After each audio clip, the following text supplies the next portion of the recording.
Have I ever been in a good guild that dissolved over loot?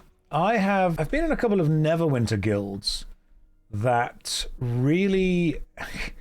I ended up irritating some people with the amount that I wanted to play. And so consider this. I was a very good Neverwinter player, and there was a couple of endgame dungeons and raids, Valindra's Tower, and there was another one in the Sharandar expansion. Valindra's Tower was the one that I remember the most. And if you killed the final boss, there was a chance that you would get a really good weapon drop. But if you didn't get the really good weapon drop, there was still a chance that you could get special premium currency that the boss dropped, and if you had enough of that premium currency, you would then be able to just buy the weapon. So it's like, you know, a 1% chance for the Dread Longbow drop, or a 100% chance of getting 10 coins, and then you just use those coins when you've got like 500 of them to buy the Dread Longbow. So it's almost like a built-in pity system.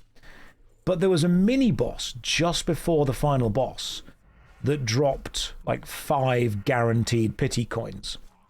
And I did some maths, and I realized that if you operate as if you're not going to get the final drop, and if you're not going to kill the boss, and even if you do kill it, you're not going to get the 1% drop, it's actually more efficient to just keep consistently killing the mini-boss and then resetting the dungeon and then spending the coins. So I said to my guild, look, it's going to be a bit more effort, but we can actually take away all of the randomness if we literally just kill the mini-boss and reset like 250 times. And they went, Josh, we're not doing that. That's stupid. So I worked out that you could solo it, and I just kept consistently soloing it until I built up all of the armor and all the weapons and all the stuff, and I got everything.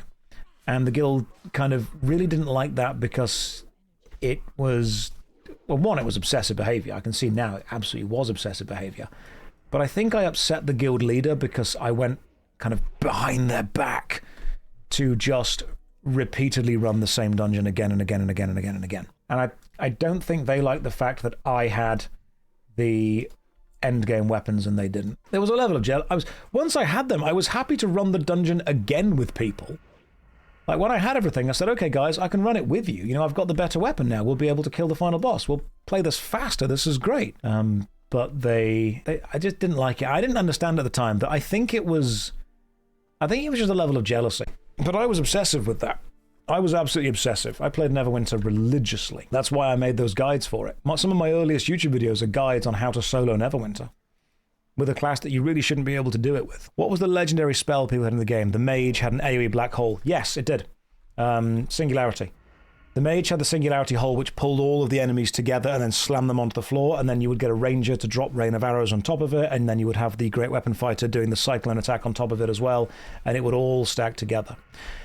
Although Ice Knife ended up being the control... It's called the Control Wizard.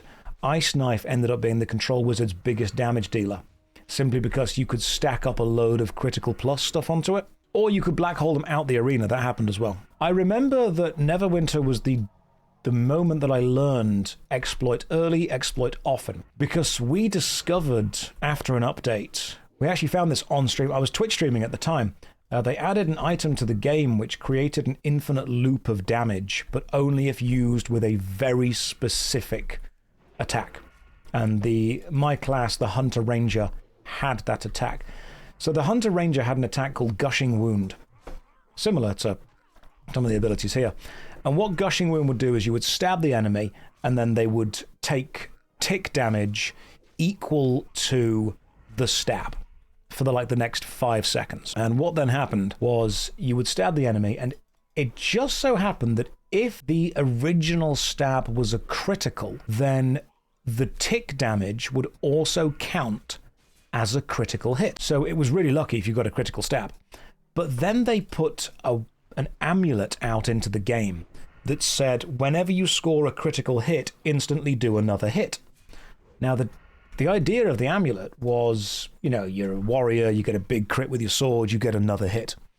The problem was, if you wore that amulet and did the Gushing Wound attack and got a critical hit, it would do a critical hit, which added another critical hit, which counted as a Gushing Wound critical hit, which added another critical hit, which counted as you get the idea, it chained into infinite damage.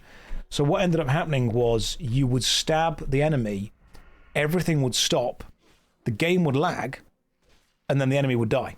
And I did that live on stream without knowing that a guy called Stromslinger, Andy Stromslinger, was watching. I only had about 30 or 40 viewers.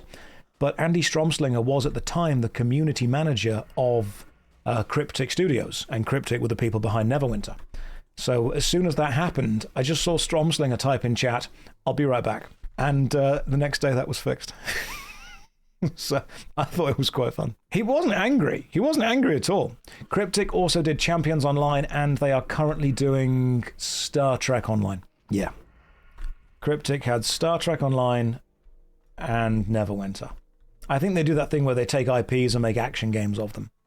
If you've played Star Trek Online, you've pretty much experienced what Neverwinter is kind of like. Yeah, BRB opening a ticket. It was fun. And that guy was fine. Marth and Thunder and WoW, they banned everyone who was in that raid. Never underestimate what MMORPG players can do if you give them enough time and tell them it can't be done. Wasn't there that enemy in Final Fantasy XI that you just weren't meant to be able to kill, that people killed? Absolute Virtue, that's the one. And wasn't there also, again, correct me if I'm wrong on this, wasn't there a thing in one of the games, it may have been EverQuest. There was a thing in EverQuest where there was something like 4 crystals that people had to either destroy or protect. And it ended up with, when the final crystal was there, entire guilds were made in the game to protect it. And the devs just didn't realize this would happen.